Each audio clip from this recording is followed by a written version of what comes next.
Muy bien, entonces, como dijimos en esta sesión 5, vamos a tratar el tema del principio de energía y la energía específica, ¿no? Hasta la sesión anterior hemos terminado de revisar lo referente al comportamiento del flujo en un canal en régimen uniforme, ¿no? Ahora vamos a comenzar a estudiar un régimen que es como un régimen especial que no se estudia como una parte o un tipo de flujo, sino como una condición que divide el flujo uniforme del flujo variado, ¿no?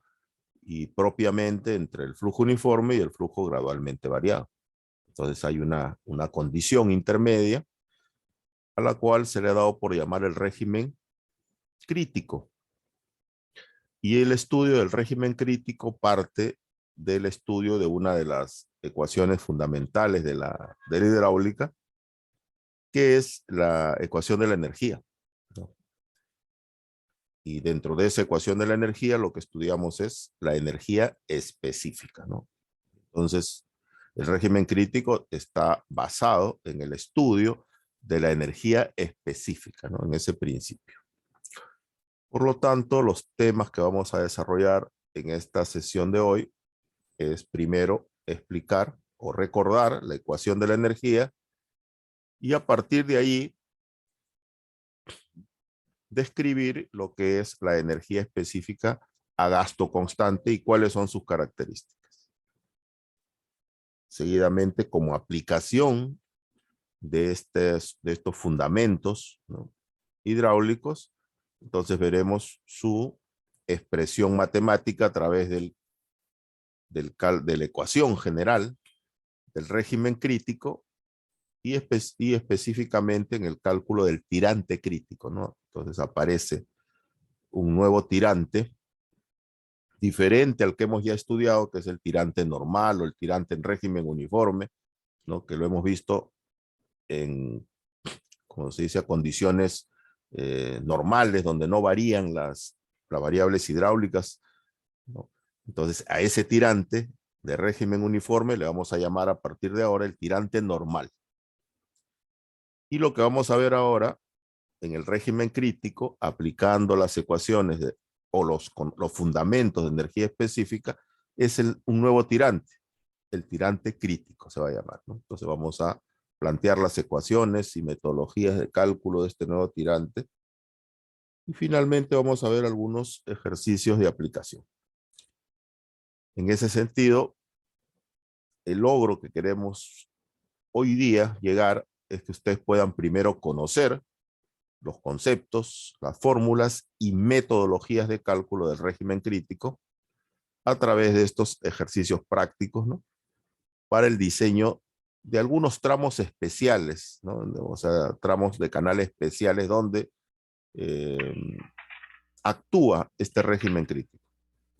Ya hemos dicho que el régimen uniforme actúa en la gran mayoría del diseño de los tramos del canal, ¿no?, porque nosotros imponemos esa condición, o sea, no es que aparecen, sino nosotros imponemos. ¿Y qué cosa es lo que imponemos?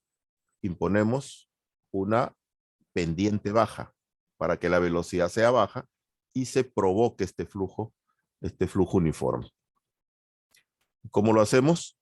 Cuando trazamos el canal en planta, ¿no? Lo primero que nosotros hacemos entonces es hacer el levantamiento topográfico. Y luego sobre los planos topográficos, especialmente el plano de curvas de nivel en planta, trazamos, ¿no?, el eje, la parte central, ¿no?, el eje y la rasante del canal.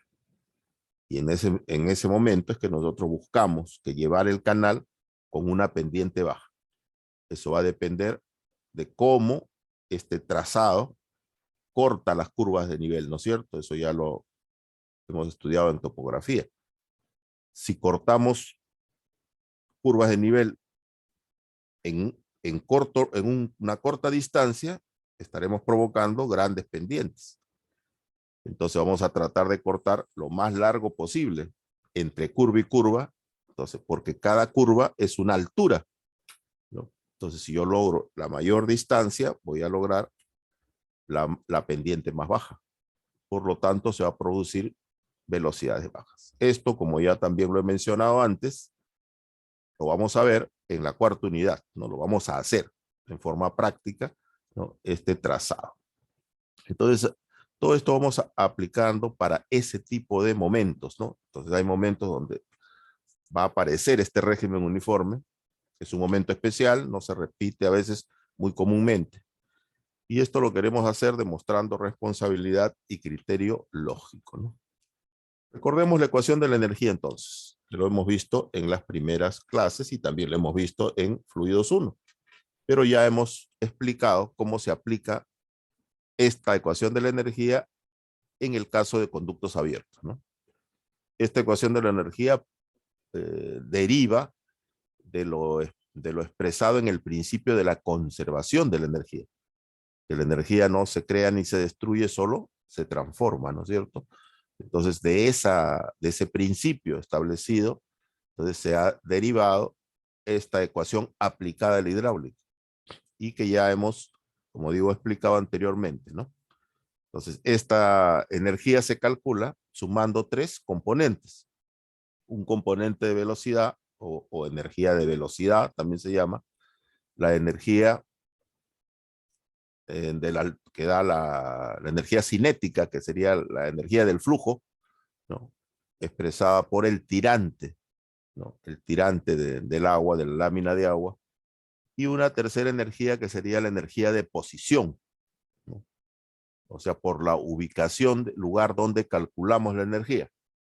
Eso estaría expresado por el valor de Z, ¿no? Z es la energía de posición.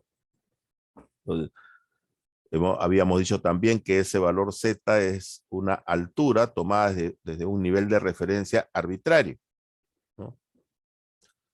A ver, recordando lo que habíamos mencionado. Si yo trazo, ¿no? Acá, un nivel de referencia,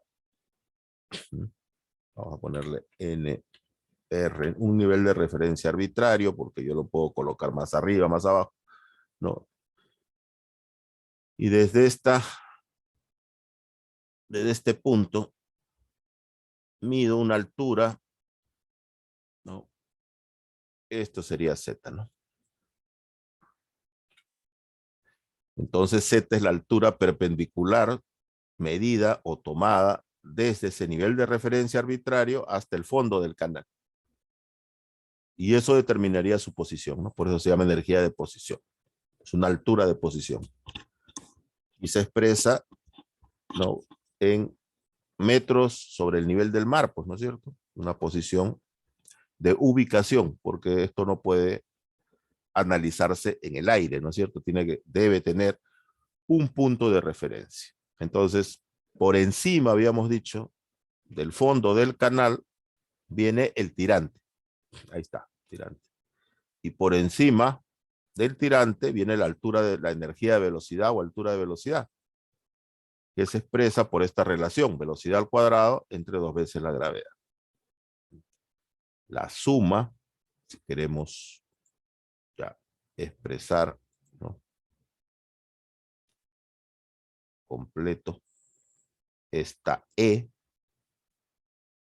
es el valor de energía de acuerdo a la fórmula, sería todo, pues, ¿no? La suma. Y solo sería hasta aquí, por supuesto, ¿no? Más abajo. Lo que pasa es que habíamos hecho solo un esquema, pues, ¿no es cierto? Un pequeño esquemita para poder explicarlo, no al detalle. Ahora, bueno, ya haciéndolo al detalle, el gráfico, ¿no? Entonces podemos decir que esa es la energía, aplicando la fórmula total. Ahora, si si subimos el nivel de referencia, este nivel de referencia de acá abajo, ahora lo subimos y lo hacemos coincidir con el fondo del canal, ¿cuánto sería Z? Sería 0, ¿no es cierto? Z sería 0. Si subimos este nivel de referencia, ¿no? Vamos a volverlo a poner aquí para que no se olviden, ¿no? Este nivel de referencia que estaba abajo, ahora lo he subido, he hecho un artificio, ¿no? Entonces lo he subido porque eso me permite la teoría. La teoría no me impide que yo pueda colocar el nivel de referencia, ¿no? Es arbitrario, lo coloco yo. Entonces lo hago coincidir. Y al coincidir, entonces Z es 0, se anula. ¿Qué quedaría para E? Lo que hemos graficado, ¿no? Solamente la suma de el tirante más la altura de energía o energía de velocidad, ¿no? Velocidad al cuadrado entre 2 veces la gravedad. La suma de estos dos componentes, a la suma de estos dos componentes se le llama energía específica. Esa es la diferencia, ¿no? Cuando nosotros incluimos el valor de Z, esa es la energía total. Y cuando solamente sumamos el tirante más la altura de velocidad, entonces tenemos lo que se llama la energía específica, ¿ya? Entonces, eso de aquí se deriva esa expresión, ¿no? O ese valor de la energía específica, que es lo que los investigadores han tomado, ¿no? Para poder determinar el tirante crítico. Entonces, asumiendo que el nivel de referencia coincide con el fondo del canal. Pero ustedes ven, además, hay un valor alfa aquí, ¿no? Que multiplica la altura de velocidad, que no hay que perder de vista en cuanto a conductos abiertos. También ese valor alfa aparece, que es el coeficiente de Coriolis. Aparece cuando el flujo se transporta por conductos cerrados a presión, tuberías, que ya ustedes lo han visto. Pero en ese caso, ¿no? Según datos experimentales, alfa asume un valor de 1 para agua, ¿no? Para agua a condiciones normales. Y por eso nosotros no lo tomamos en cuenta cuando analizamos o aplicamos la ecuación de la energía. En el caso de tuberías, no lo tomamos en cuenta, porque asumimos que ese valor es 1. Pero en realidad, ese valor, o sea, va variando. O sea, no es exactamente 1. Casi siempre es menor que 1. Es un coeficiente de reducción, ya el coeficiente de Coriolis. Y en conducciones abiertas, ¿no? Entonces sí obtiene valores que van a variar, pero para canales muy anchos, ¿no? O de algunas características muy abruptas, ¿no? Entonces, a tomar en cuenta. En canales pequeños y medianos es probable que ese valor de alfa o canales muy regulares de sección, muy regular, ¿no? Ese valor de alfa se mantenga con un valor muy cercano o 1. Y eso lo vamos a ver seguramente en el 10º ciclo cuando apliquemos los modelos hidráulicos. Entonces, algunos de esos modelos hidráulicos, los más actuales, ya calculan el valor de alfa en forma automática, ¿no?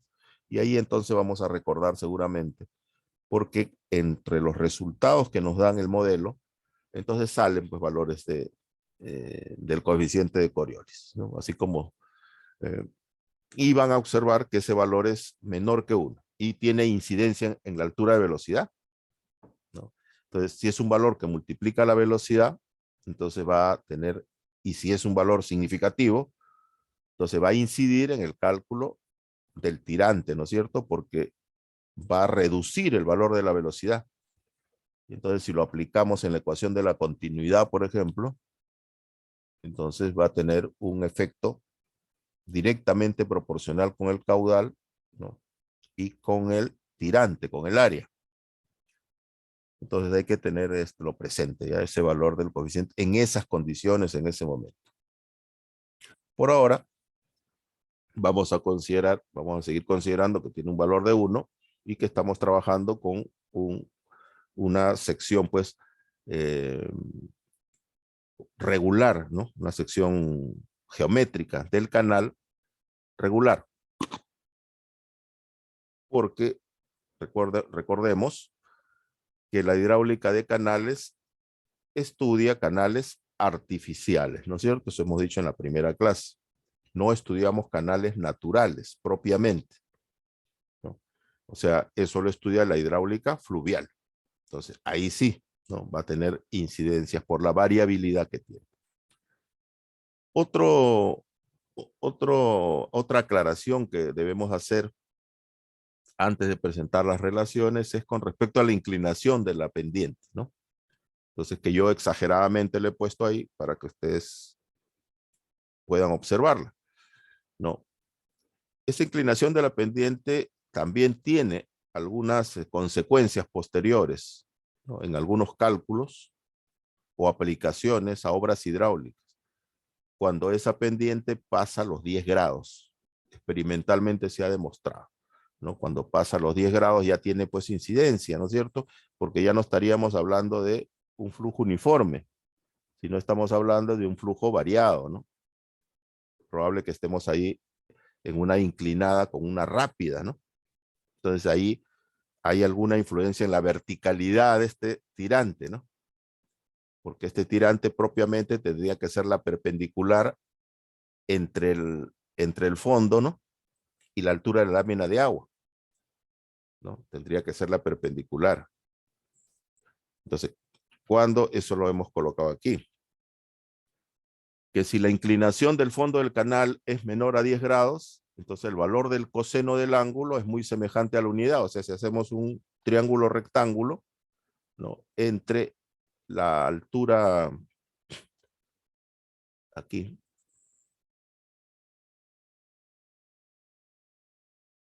si hacemos un triángulo rectángulo entre la verdadera altura, que vamos a llamar pues H, ¿no? Y este tirante, entonces acá entre el H y el Y habría un ángulo que sería el mismo, ¿no? Porque son dos perpendiculares, que teta, o sea, teta estaría aquí.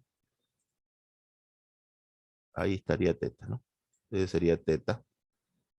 Y entonces si resolvemos este triángulo rectángulo a través de la relación del coseno, experimentalmente, lo cual se ha hecho, ¿no? Se ha comprobado que para, para valores de teta menores de 10, ese coseno se aproxima a 1. Por lo tanto, Y es igual a H, ¿no?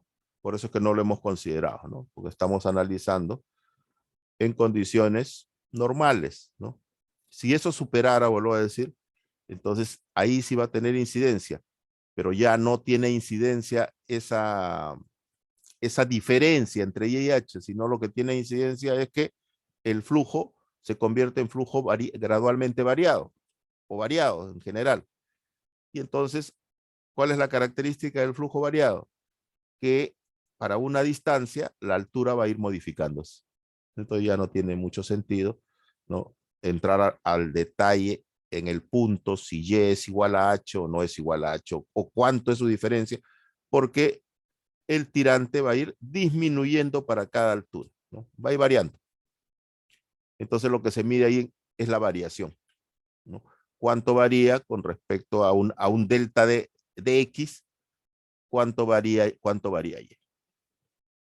Y entonces, como ya habíamos dicho, la energía específica es la energía del flujo por unidad de peso en una sección específica de un canal.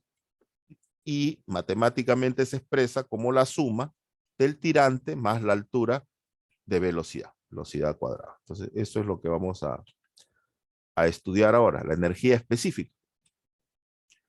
Si esa energía específica la estudiamos a gasto constante, o sea, sabemos que el caudal que ingresa es el mismo caudal que sigue durante toda la trayectoria del canal, ¿no es cierto?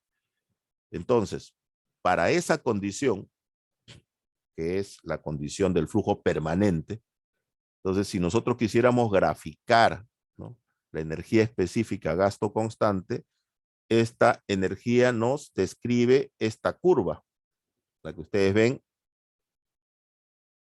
aquí en el gráfico en la pantalla en color más negro, ¿no? Es una curva asintótica, se llama.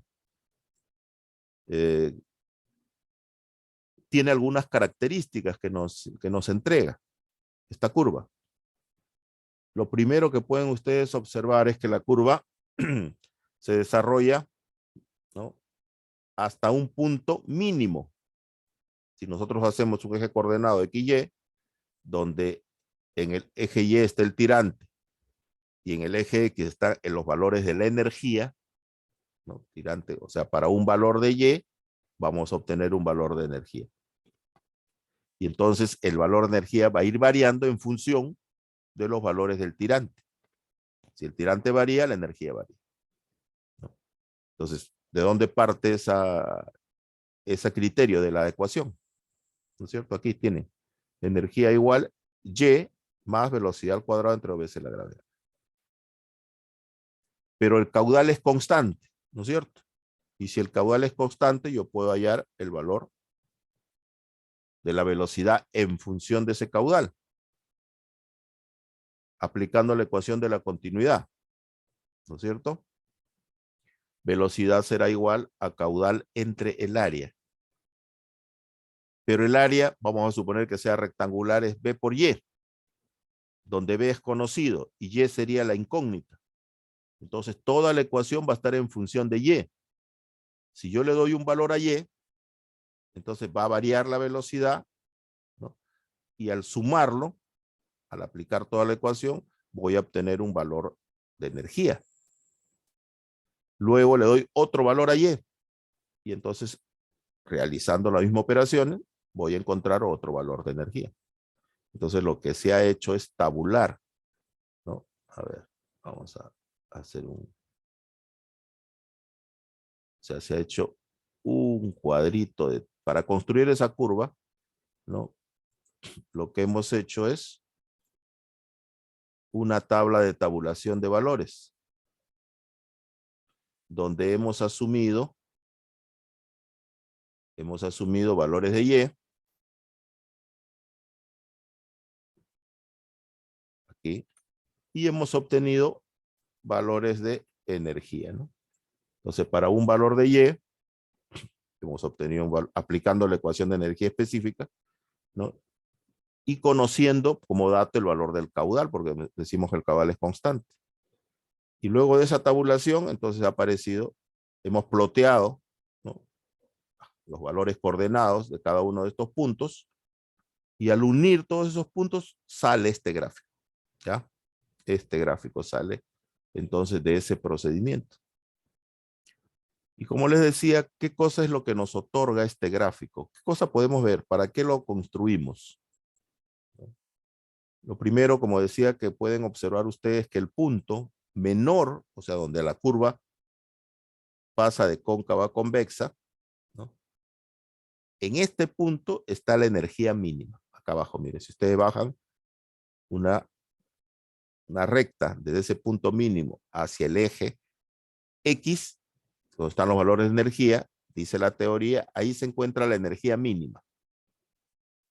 Pero además, si ahora ya no bajamos una recta hacia el eje X, sino hacemos una recta, pero al eje Y, o sea, trazamos un horizontal, ahí se encuentra el tirante crítico.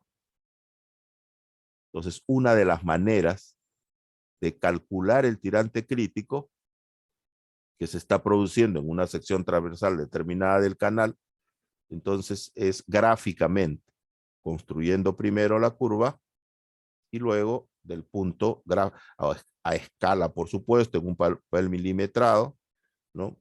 Y luego trazando el horizontal voy a encontrar el tirante crítico aquí en el eje Y, ¿no?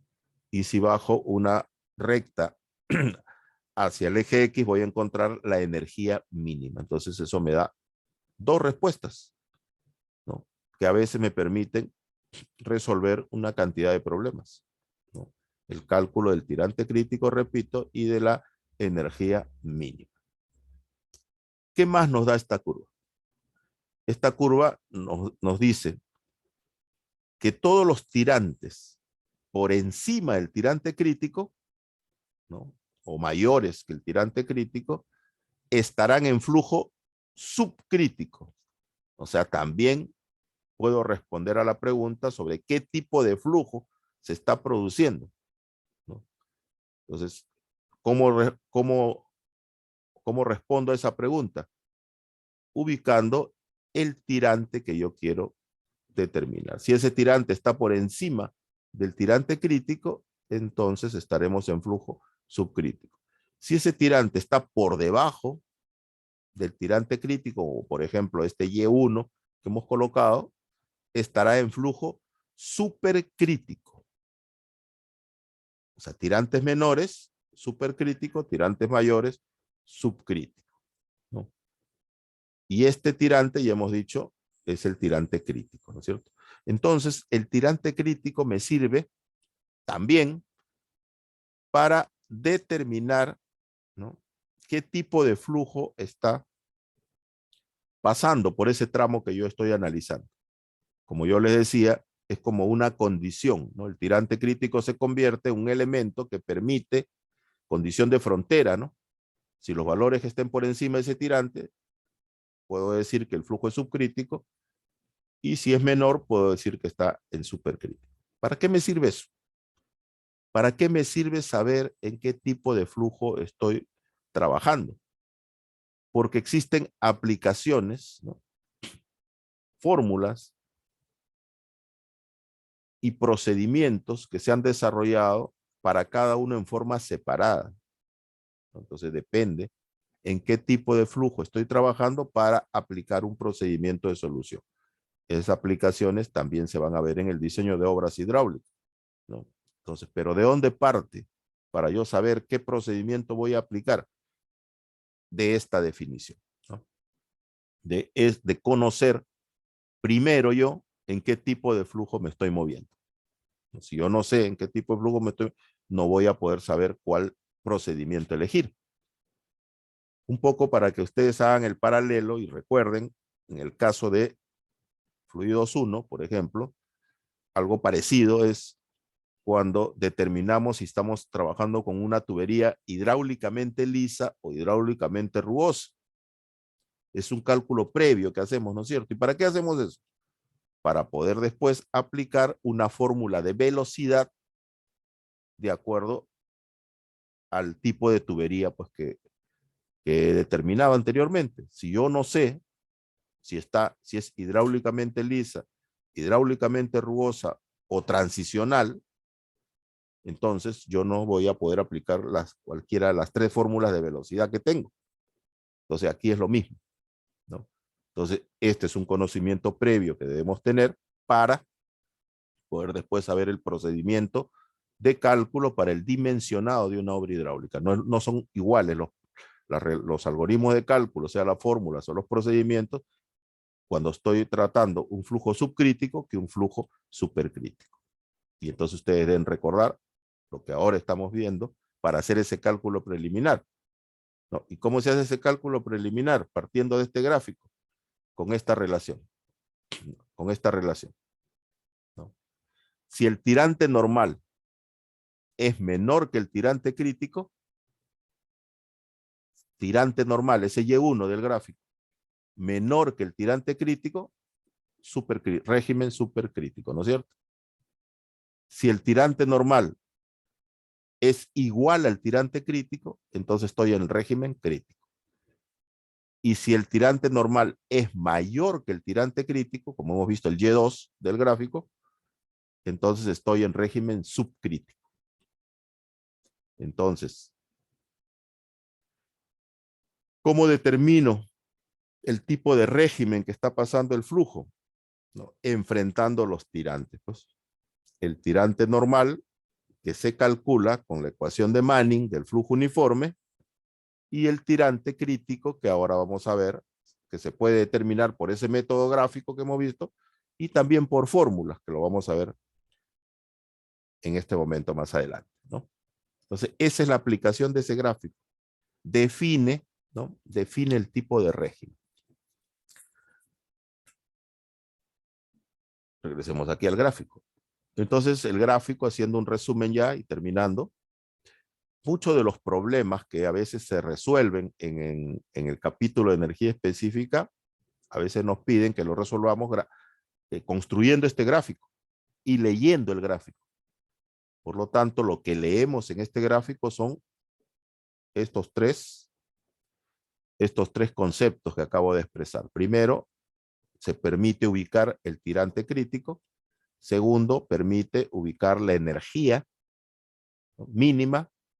Y tercero, permite determinar el tipo de flujo que está pasando en esa sección transversal. Pero hay una cuarta función que tiene este gráfico, que si ustedes observan, para un valor de energía, esta energía E sub 0, por ejemplo, que he colocado aquí, si yo levanto una perpendicular, ¿no?, voy a tocar la curva dos veces. Dos veces se toca la curva, ¿no? Por lo tanto, para un solo, la interpretación es esta. Para un solo valor de energía, voy a tener dos tirantes.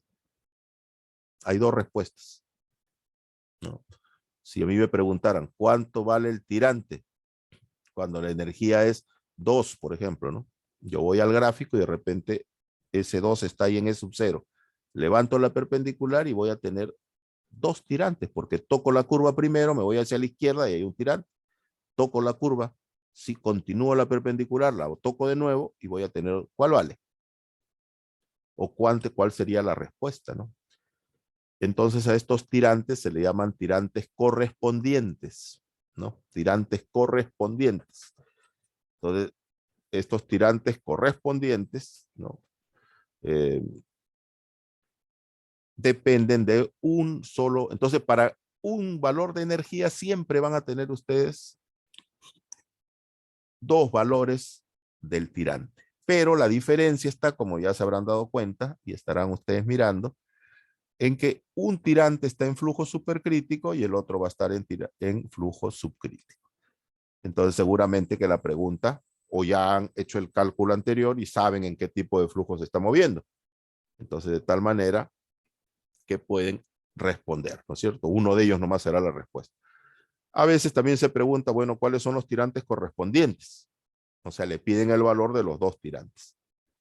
Entonces lo que hay que hacer es ubicar a escala. Si el gráfico está bien dibujado, levantamos la perpendicular, tocar la primera, la curva, en el punto más bajo, irnos hacia la izquierda y ahí encuentran Y1.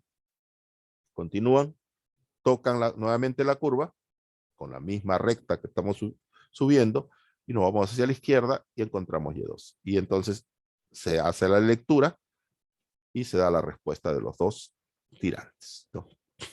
También puede ser al revés, ¿no es cierto?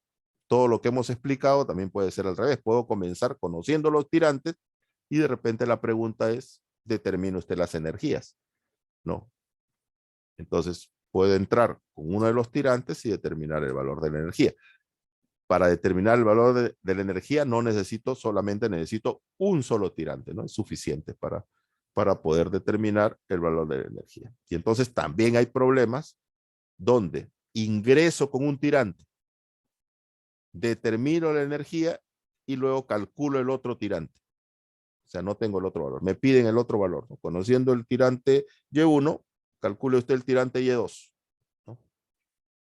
Entonces, primero tengo que construir la curva, por supuesto.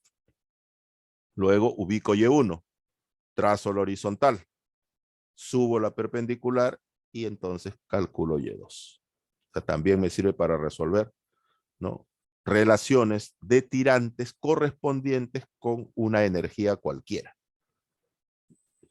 Entonces, ¿es importante el gráfico? Por supuesto que sí, ¿no? Para el análisis de cómo funciona, ¿no?, la energía y el tipo de régimen crítico, por supuesto que permite hacer una serie de cálculos de todos los parámetros que uno ha visto, ¿ya? Bien. Hay otra forma de determinar el tipo de régimen, ¿ya? O sea, si yo no puedo determinar el tipo de régimen que se está produciendo en un tramo relacionando los tirantes, entonces existe otra metodología.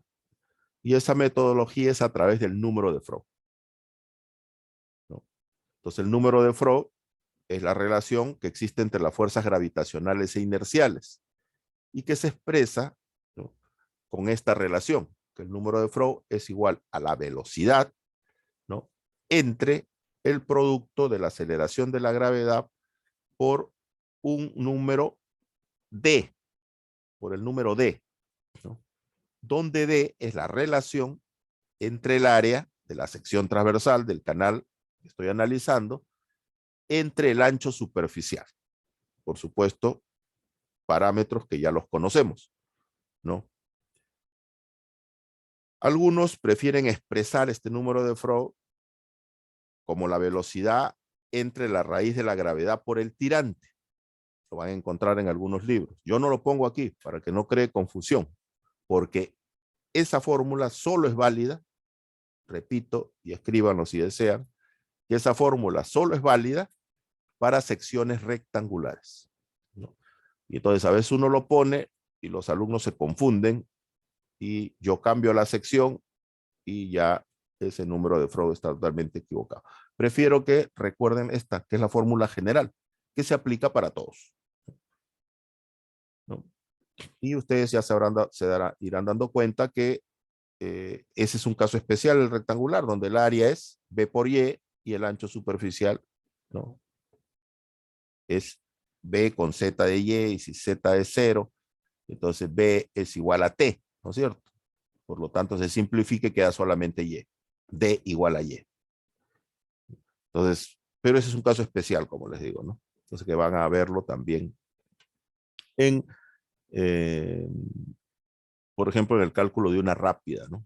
Las rápidas casi siempre calculamos para pendientes muy fuertes del canal, se llama rápida, diseñamos una obra hidráulica que se llama rápida y que en el 95 a 98% de casos hacemos que esta sección sea rectangular. Entonces, por eso es que comúnmente los consultores recuerdan el número de Froude en función del tirante nomás, ¿no? Pero nosotros estamos aprendiendo para todos los casos ahora, ¿no? Recién. Entonces, este es el número de Froude, ¿no? Entonces, la velocidad crítica, bueno, todo, todo lo que trabajemos en régimen crítico, o donde esté el tirante crítico incluido, todo estará en condiciones críticas. También habría que explicar eso, ¿no? Por ejemplo, esta velocidad. Si yo calculo la velocidad incluyendo el tirante crítico, entonces la velocidad es velocidad crítica. Si yo calculo el área en función del tirante crítico, entonces será un área crítica, ¿ya? Todo lo que se trabaje con el tirante crítico estará afectado por estaríamos trabajando en condiciones críticas. Esa sería la aclaración, ¿verdad? Recordando, pero no lo decimos, pues, o sea, porque ya lo suponemos, ¿no es cierto? Suponemos, a partir de ahora vamos a suponer, ¿no?, ¿no?, que todo trabaja en condiciones críticas, pues, ¿no?, porque ya no está trabajando el tirante normal, nada más. Esa es la explicación. Ahora este número de Froude, ¿cómo nos sirve para calcular el tipo de régimen? Para eso pueden observar la parte baja y ahí vemos que cuando el número de Froude es igual a 1, estoy en régimen crítico. Si el número de Froude es menor que 1, entonces estoy en régimen de Río o subcrítico, tranquilo también lo llaman, régimen Río, tranquilo, subcrítico. Y si el número de Froude es mayor que 1, estoy en régimen de torrente o supercrítico. Lo mismo, es el equivalente. Entonces tengo también este camino. Pero este camino debo conocer esa velocidad, ¿no? Debo conocer esa velocidad, el área de la sección transversal y el ancho superficial de la sección transversal. Bueno, como ven ustedes, el parámetro D mayúscula es un parámetro geométrico nada más, ¿no? La raíz cuadrada, por si acaso en la fórmula, afecta a G y a D, ¿eh? Afecta a G y a D. Ese número de Froude es adimensional. Y si ustedes quieren relacionarlo con algo que ya conocen, ustedes han estudiado el número de Reynolds, ¿no es cierto?, que también permite identificar el flujo laminar del flujo turbulento, ¿no es cierto? Cuando pasa de 2000, y hay un flujo transicional, ¿no? Porque de 4000 para arriba ya estamos en flujo turbulento, ¿no?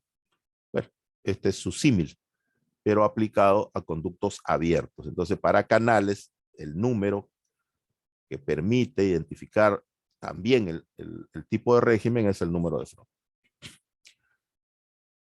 Ya habíamos visto esta parte, ¿no? No vamos a repetirla, lo único que voy a agregar a ello es que el tirante crítico es un tirante teórico, ¿ya? Ese es lo único que voy a agregar ahora. O sea, no se puede observar. O sea, cuando ustedes van a ver un canal, me imagino que ya han ido todos a ver los canales, y la altura del agua que están observando, ese es el tirante normal, ¿ya? O sea, lo que estamos observando físicamente cuando vamos a un canal, ese es el tirante normal. Entonces vamos, lo medimos, ya tenemos el valor del tirante normal. Pero yo quiero saber el tipo de régimen en ese tramo, ¿no? Que todavía ustedes no lo han hecho, ¿no? Pero ya tienen ese valor del tirante normal de lo que han visitado. Entonces, para yo saber qué tipo de régimen, puedo enfrentarlo con el tirante crítico, nada más. Y entonces lo que hago es calcular el tirante crítico. Pero ese tirante crítico, ¿dónde lo veo? Cuando ustedes han ido al canal, no se puede ver. El tirante crítico es un tirante teórico, por eso les estoy diciendo. Algunos dicen tirante, es un tirante imaginario, ¿no? Que se ha creado, ¿no? Los investigadores lo han creado como condición de frontera, lo mismo que dije al inicio, para hacer la comparación con el tirante normal, ¿no? Pero en realidad es una condición de comportamiento del flujo. Y si es una condición del comportamiento, entonces debe expresarse en algún momento, ¿no es cierto? Esta figura que ven ustedes abajo, que es una foto de un experimento que se ha hecho en el canal Revo, ¿no? Entonces se ha colocado, primero tenemos un flujo, ¿no? Y luego se ha colocado esta obstrucción que ven ustedes aquí, ¿no? Este perfil se llama perfil Krieger. Es una estructura, ¿no? Perpendicular al flujo, que por ejemplo la construimos en el caso, y por eso puse la foto que está acá para que puedan entenderlo, se aplica en este caso en presas, ¿no? El agua pasa por encima, por supuesto, donde está la parte blanca y está esta obstrucción. Se ha calculado que el agua pase por encima, ¿no? Es un vertedero, se llama, ¿no? Es un cimacio vertedor. Bueno, ya, esa es su aplicación práctica, porque ustedes sepan que en obras pequeñas y obras enormes aplicamos este mismo principio que ahora vamos a ver, ¿no? Entonces, si yo coloco una obstrucción, y lo vamos a estudiar a profundidad en flujo gradualmente variado, el agua puja que pasar por encima, ¿no? Por ahora recordemos eso nada más, ¿no? Y al pasar por encima, ¿no? Describe la lámina esta forma, ¿ok? Entonces yo quiero saber qué tipo de régimen, por ejemplo, se está produciendo el flujo antes de esta obstrucción y después de la obstrucción, por ejemplo. Entonces, ¿qué haría yo para conocer? Tengo dos alternativas, ¿no? Pero estamos viendo esta de los tirantes. Entonces yo, como en el laboratorio, tengo pues para medir las alturas, todo, ¿no es cierto? Entonces yo, lo que haría, vamos a cambiarle de color para que no se pierda. Vamos a ponerle este celeste, ¿no? Entonces, yo puedo en el laboratorio medir esta altura, ¿no? Para eso tenemos un aparatito que con precisión lo corremos por la parte superior, lo colocamos ahí y hacemos que la punta del aparatito coincida con la parte alta y eso nos da la lectura de la altura. Entonces yo puedo tener el valor del tirante, ¿no es cierto? ¿Qué tirante sería? Tirante normal, ¿no es cierto? El tirante normal. Yo tengo valor, les he explicado que ese tirante que se observa físicamente es el tirante normal. Entonces van y lo miden, ya tienen el dato del tirante. Igual como han ido al canal. ¿Qué hago después? Calculo el tirante crítico, ¿no? Pero el tirante crítico no se observa. Es un tirante imaginario. Ahora voy a plantearles unas fórmulas para que ustedes vean, ¿no? Puedan calcular, que experimentalmente se han determinado. Lo puedo hacer gráficamente, ¿no es cierto? Si tengo todos los datos, el caudal constante, ¿no? Y la variación, y asumo variaciones del tirante, se supone que de esta canaleta yo tengo el ancho, ¿no es cierto? Normalmente es 40 centímetros, 50, no pasa de 60 centímetros, pero es dato, igual lo mido si es que quiero, ¿no? Entonces, puedo hacer mi cuadrito de tabulación y construir mi curva y encontrar el valor del tirante crítico, gráficamente. Y luego enfrento el tirante crítico con el tirante normal y puedo responder a la pregunta. ¿Qué va a pasar? Por la teoría, ¿no? A mí me han dicho que si el tirante normal es mayor que el tirante crítico, es subcrítico, ¿no? Bueno, esa es una de las cosas que se comprueban en el laboratorio. Así que ya imagínense que ya hicieron la primera práctica, ¿no? Calcularon el tirante por el método gráfico, el tirante crítico, o por las fórmulas que yo les voy a presentar a continuación, y lo enfrentan con lo que están midiendo y listo, ya tienen la primera pregunta respondida, ¿no? Y luego hacen lo propio con la parte posterior, pues, ¿no es cierto? O sea, medimos aquí, ¿no? O lo miden así, si ustedes consideran, ¿no es cierto? Si ustedes consideran que la pendiente ha sobrepasado los 10 grados, entonces lo medimos así. Ya eso se verá, como se dice, en la cancha, ¿no? ¿Y qué tirante es ese? También, pues el tirante normal, ¿no es cierto? También el tirante normal. Entonces, adelantándome a lo que les va a salir a ustedes, yo ya por la experiencia y por la observación que estoy viendo, entonces, si el tirante normal tiene esta altura, aquí va a ser el flujo subcrítico, ¿no? En régimen uniforme, que es lo que viene, con pendiente suave, el tirante será subcrítico. Y lo que debe salir es que el tirante normal va a ser mayor que el tirante crítico. Pero el régimen que se ha producido aquí ya es supercrítico, ¿no es cierto? Porque miren, el tirante normal se redujo y es probable que el tirante crítico sea mayor, aunque sea por un poquito, pero va a ser mayor, ¿no? Se va a comprobar esa situación, pero uno debe hacer la práctica para verificarlo y que observen que esto que hicieron esta misma experiencia que la hicieron los investigadores es de donde han sacado, ¿no? Estas proposiciones, se puede decir, hidráulicas, ¿no? Entonces el tirante crítico me sirve como un elemento de comparación. Y finalmente, algunos consideran, aquí por ejemplo, exactamente ahí sobre la cresta del cimacio, ¿no? Que en este punto se produce el régimen crítico. También sería la segunda pregunta, ¿no?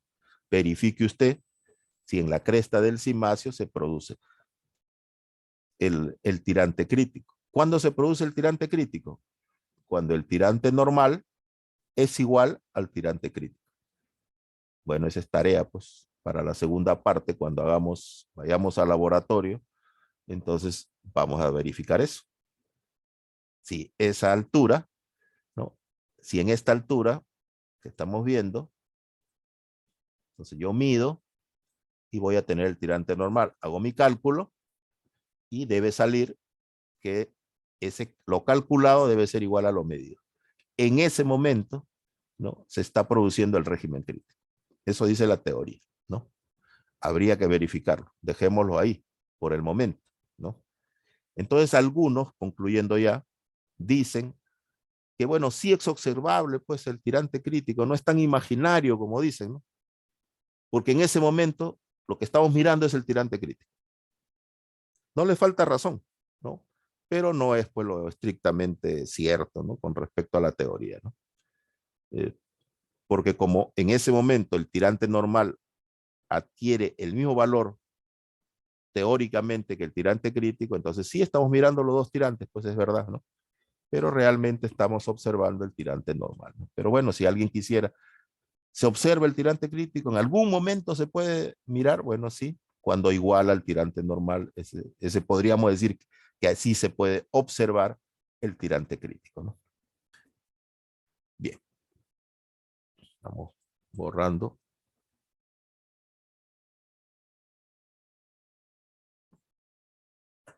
Y vamos a ver las fórmulas ahora, ya vamos de frente a las fórmulas. Bien, esta es la ecuación general del régimen crítico, ¿ya? Entonces, así como la ecuación de Manning es como la ecuación general para el régimen uniforme, ¿no?, para calcular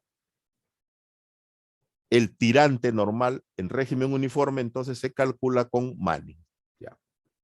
Pero solamente funciona para régimen uniforme. Si ya identificamos o estamos trabajando en régimen crítico, entonces aquí funciona la ecuación general del régimen crítico. Y esta es la ecuación. Caudal al cuadrado entre la aceleración de la gravedad es igual al área de la sección transversal al cubo entre el ancho superficial T. Así es como se presenta la ecuación. También algunos la presentan como está a la derecha. Caudal al cuadrado por T, aceleración de la gravedad, área de la sección, área crítica, ¿no? Ya expliqué que todo es crítico. Elevado al cubo igual a 1. También algunos la usan. Indistintamente, la podemos usar de cualquiera de las dos formas. Esta ecuación funciona para cualquier sección transversal.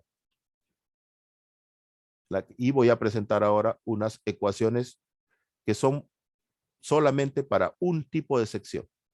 Que normalmente los consultores les gusta mejor esas que voy a presentar a continuación. No se acuerdan o no les gusta aplicar esta ecuación general.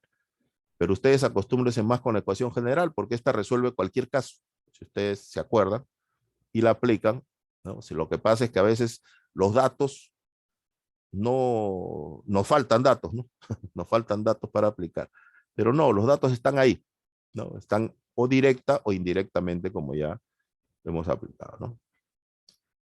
Sin embargo, las soluciones también van por las soluciones directas, como nosotros le llamamos, ¿no? O discretas, ¿no? Que son las fórmulas directas. Bien. También van a poder observar, o despejando la ecuación general, que se puede expresar en función del caudal nada más, ¿no? Caudal será igual al área de la sección transversal por la raíz de todo, de G por A sobre T, ¿no? Y la velocidad crítica es la raíz, ¿no?, la segunda parte nada más de la ecuación anterior, la raíz de G A sobre T. ¿Por qué? Porque la ecuación de la continuidad nos dice que caudal es igual a área por velocidad, pues, ¿no? Entonces de ahí se ha extraído esta relación. Las pongo porque a veces ya se aplica directo esto, o nos piden el caudal o nos piden la velocidad crítica, ¿no? Entonces ya también podemos aplicarlo, ¿no? Esa foto que ven a la derecha es otro canal Revo, pero ya de un centro de investigación, pues, más, con mayores recursos, ¿no? Más grande, de mayor capacidad, no se puede, pero hace lo mismo que los pequeños y que los medianos, o sea, lo que se aprende es exactamente lo mismo. Aquí están los métodos de cálculo discretos, como les decía, para cada sección transversal. La primera es para la sección rectangular, que es la más sencilla, y donde tenemos dos expresiones he colocado aquí, ¿no? La primera, que dice que el tirante crítico es igual al caudal entre B por la raíz de G y todo elevado a la 2/3. También se puede calcular por esta expresión.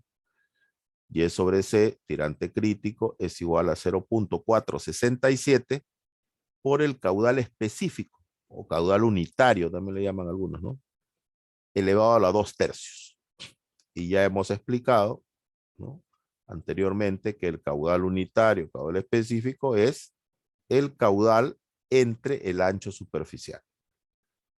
En el caso de un rectángulo, el ancho superficial es igual a la base, ¿no es cierto? Acá miren la figura de la derecha. Ancho superficial T igual a la base porque es rectangular. Entonces, el caudal unitario será igual a Q sobre B. Hacemos este primer cálculo, luego reemplazamos aquí, lo elevamos a la 2/3 y lo multiplicamos por 0,467. Y listo, ya tenemos el tirante crítico. Entonces, por esas sencilleces que algunos prefieren, pero esta sencillez difiere un poquito, tanto de la fórmula como del gráfico, por si acaso. Entonces, ¿hasta qué punto y hasta dónde? No, eso está en discusión, ¿ya? ¿Por qué? Porque depende, pues, de muchas condiciones, variabilidades que hay en el campo. Entonces, pero es aceptado. Lo que voy a decir es que en los cálculos, ¿no?, verificaciones, en los expedientes, eso es aceptado, ¿no? Es aceptada la fórmula simplificada, podríamos llamar. También podemos calcular ese tirante crítico, como ya lo han visto ustedes, en función de la energía específica. No lo hemos visto en forma gráfica, pero también hay relaciones. Aquí están. Aquí en el mismo dibujo, en el gráfico, tirante crítico igual a 2/3 de la energía específica. E sub S es energía específica, ¿no? Y por lo tanto, la altura de velocidad, ¿no?, será 1/3 pues, de la energía específica. Entonces, ¿qué me permite a mí esto? Ha habido problemas, ¿no?, donde de frente les dan la energía específica o les permiten calcular en un primer paso preliminar, o les dan a veces y están dando 50 vueltas y la solución está en esta expresión, en un paso. Si ya tengo la energía específica, listo.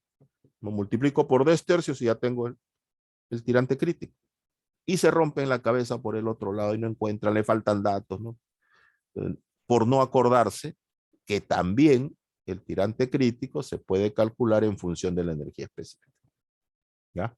Para eso sirven estas relaciones que se han obtenido experimentalmente, por supuesto. Tenemos aquí la otra sección, que es la triangular, ¿no? Aquí la propuesta es que el tirante crítico es igual al caudal por MZ, es la inclinación de la pared, el talud, ¿ya? Anoten eso. M es el talud, Z, por la raíz de G medios, y este denominador elevado a la 2/5, ¿no? Y la otra expresión, ya la simplificada, tirante crítico 0,728 por el caudal unitario. Le pusimos acá este valor alfa para recordar que este caudal unitario es para el triangular. Eso lo va a recordar, ¿ya? Esto elevado a la 2/5, donde este caudal unitario triangular de la sección triangular es igual al caudal entre la tangente del ángulo alfa. ¿Y cuál es ese ángulo alfa? Es la mitad de la escotadura, ¿no?, la parte inferior, aquí. La mitad del ángulo, o sea, de esta sección triangular, yo levanto una normal hacia arriba, dividiendo pues en 2, y entonces el ángulo alfa es esa mitad, la mitad de todo el ángulo, ¿ya? Tengan cuidado, esto es lo único que hay que recordar realmente, ¿no? Porque si no recuerdan esto y le ponen el ángulo total, ya malograron todo el cálculo, ¿ya? Es la mitad. Igual hay una expresión para calcular el tirante crítico para la sección triangular en función de la energía específica. Y es sub C igual 4/5 en este caso, de la energía específica. Tenemos dos casos más de métodos directos, pero que son más aproximados que los anteriores, ¿ya? Sin embargo, yo a cada rato lo veo en los expedientes, ¿no?, que me lo presentan los consultores, ¿no? Por lo menos la segunda fórmula a cada rato, porque es la de sección trapezoidal, ¿no? Y la mayoría de canales lo diseñamos con sección trapezoidal, ¿no? Entonces, a ver, veamos primero la sección parabólica, que es la primera de estos métodos aproximados. ¿Qué nos dice? Nos dice que el tirante crítico es 0.701 por el caudal unitario elevado a la 2/3, ¿no? Parecida a la fórmula rectangular, pero el coeficiente es distinto, ¿no es cierto?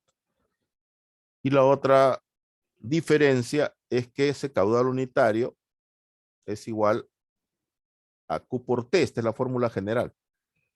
Y en el parabólico, felizmente que sí podemos tener a veces como dato ese ancho superficial. O sea, no importa, ¿no? La forma parabólica, o sea que de qué grado sea la curva, ¿no? No tiene ninguna importancia, ¿no? Para los cálculos aproximados, ¿no? Entonces, ¿por qué? Porque con toda seguridad que este valor T lo vamos a conocer, por lo tanto, caudal entre T va a ser Q unitario. Ese Q unitario lo elevamos a la 2/3, lo multiplicamos por 0.701 y ya tenemos el tirante crítico, ¿ok? Ahora también hay una expresión en función de la energía específica, ¿no? Tirante crítico igual a 3/4 de la energía específica. O lo que es lo mismo, la energía específica es 4/3 del tirante crítico. Lo puse a propósito para que vean que se puede colocar al derecho o al revés, porque se trabaja a veces dependiendo del dato que tengo, ¿no? Entonces también. Y no solamente esta fórmula, sino cualquiera de las relaciones, ¿no?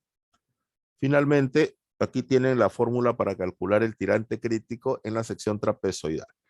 Hay una que se llama la fórmula directa en función de la energía específica, igual que todas las anteriores, que nos dice que el tirante crítico es 4 veces el ancho superficial, o sea que es la longitud acá, el ancho superior del trapecio, ¿no? T, entre 5T más B, 5T más B, ¿no? Y todo eso multiplicado por la energía específica. ¿Ok? Entonces aquí tiene la relación en función de la energía específica. Pero a los ingenieros les gusta más esta fórmula que la fórmula de Salas, donde nos dice que el tirante crítico es la raíz cuadrada de toda esta división. El tirante crítico de la sección rectangular al cuadrado por el tirante crítico de la sección triangular al cuadrado entre tirante crítico de la sección rectangular al cuadrado, ahora más el tirante crítico de la sección triangular al cuadrado. ¿Qué sección rectangular y qué sección trapezoidal? Sería la pregunta, ¿no? Bien, para eso vamos a acá, aquí en este gráfico nomás. Entonces, lo que hay que suponer, ¿no? Es que hacemos una división de la sección trapezoidal imaginariamente, por supuesto, ¿no? No me sale. Bueno, más o menos. Ahí está. Ya. Entonces, al trazar estas dos líneas, lo que he hecho es dividir, ¿no?, la sección trapezoidal en una sección rectangular,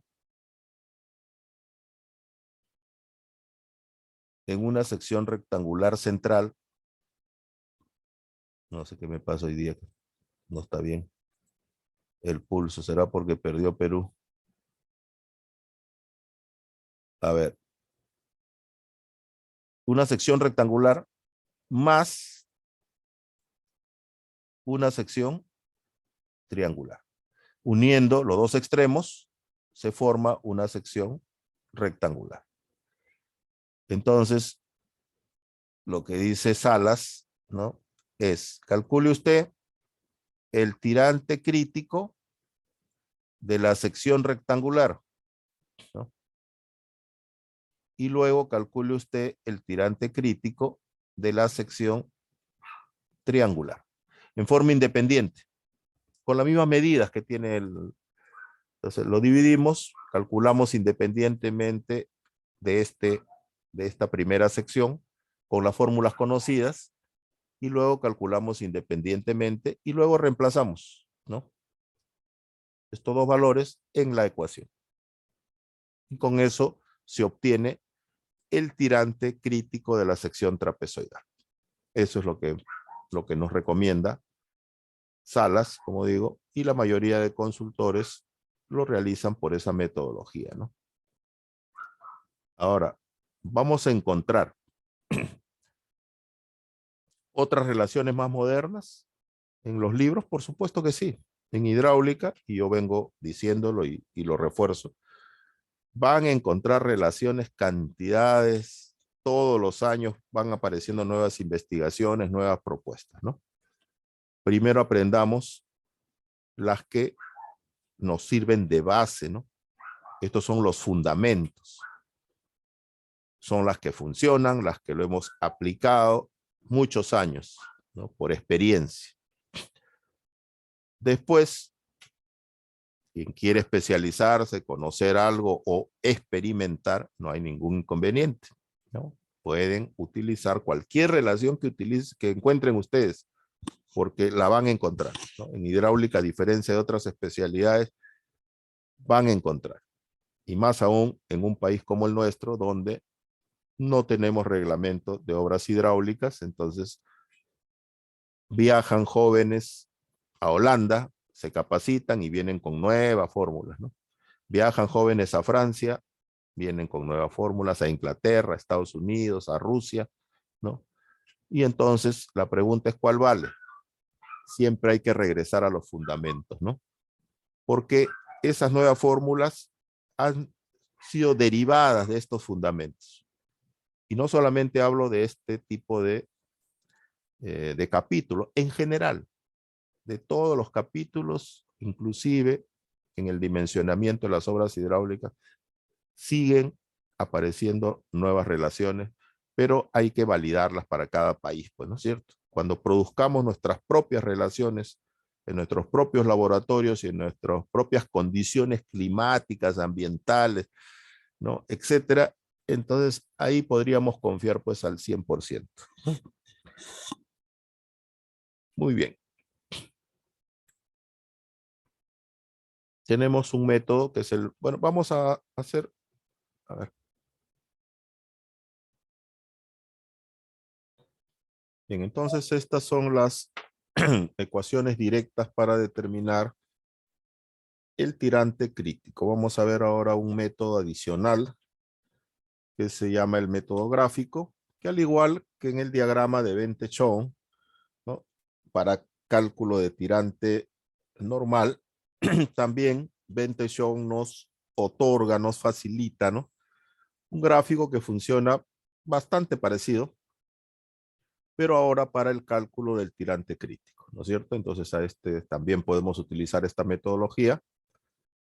Esta metodología parte de la ecuación general del régimen crítico. Luego, esta ecuación general del régimen crítico se divide conservando en el miembro de la derecha los parámetros geométricos y en el miembro de la izquierda el parámetros cinéticos y dinámicos. En este caso sería el caudal, ¿no? Entre la raíz cuadrada de la aceleración de la gravedad. Y esto sería igual al área crítica, ya hemos hablado de ello, el área elevado a la 3 medios entre el ancho superficial elevado a la 1 medio, ¿no? Luego se procede a hacer el artificio. O sea, se multiplica ambos miembros por 1 entre b a la 2 quintos en este caso, ¿ya? B a la 2 quintos. Y por lo tanto, la ecuación queda de la siguiente manera. En el miembro de la izquierda, caudal, todo eso entre la raíz de la gravedad, ¿no? Ahí cerramos, ¿no? Ahí nomás, raíz de la gravedad, por b a la 2 quintos. Y en el lado derecho sería área elevado a la 3 medios entre ancho superficial a la 1 medio por b a la 2 quintos, ¿no? Entonces se mantiene la igualdad. Y con esta cifra, con esta ecuación, se supone que reemplazamos datos en el miembro de la izquierda, ¿no? Conocemos caudal, conocemos gravedad, conocemos b, obtenemos un número y con ese número nos vamos pues al gráfico, ¿no? Y ahora este es el gráfico.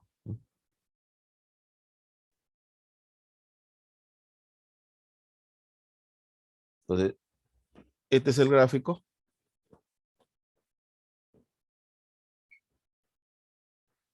En la parte, en el eje de las X, tendríamos lo que equivale al miembro de la derecha, ¿no? Que sería área crítica elevado a la 3 medios entre el ancho superficial a la 1 medio, ¿no? Multiplicado, ¿no? por B elevado a la 2.5, ¿no? A la 2.5. Entonces ese número lo ubicamos, subimos una perpendicular, tocamos una de las curvas. Recordemos, al igual que en el gráfico anterior, cada una de las curvas es igual a Z, ¿no? O sea, a un valor del talud, desde el valor 0 hasta el valor 4.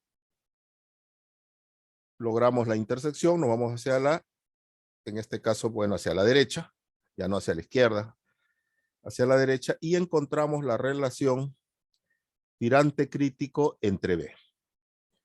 Como conocemos el valor de B, de aquí despejamos el valor del tirante crítico. Entonces, como ven, el procedimiento es exactamente igual, ¿no? No hay ninguna variación. No hay por qué insistir ya en la explicación, ¿no? Porque el procedimiento es tal como ustedes ya lo han practicado con respecto al tirante normal. O sea, el gráfico se utiliza de la misma manera. Lo único que hay que recordar es que ahora la relación, ¿no? La relación es distinta, ¿no es cierto? ¿Por qué? Porque partimos de la ecuación general del régimen crítico. Nada más, es lo único que hay que recordar. Aparte, coloqué aquí un cuadro, ¿no? De fórmulas resumidas para que las recuerden, que lo propone el doctor Rocha en su libro, ¿no? De cual yo lo he extraído porque considero que es valioso para que ustedes lo puedan utilizar en cualquier circunstancia general. Vamos ahora a entrar a la solución de algunos ejemplos de aplicación. Antes de eso, por favor, a los alumnos que faltaron registrar, regístrense nomás en el chat. Yo el chat voy a grabarlo y de ahí les voy a registrar su asistencia sin ningún problema, ¿ya? Ingeniero, buenos días, ¿me escucha?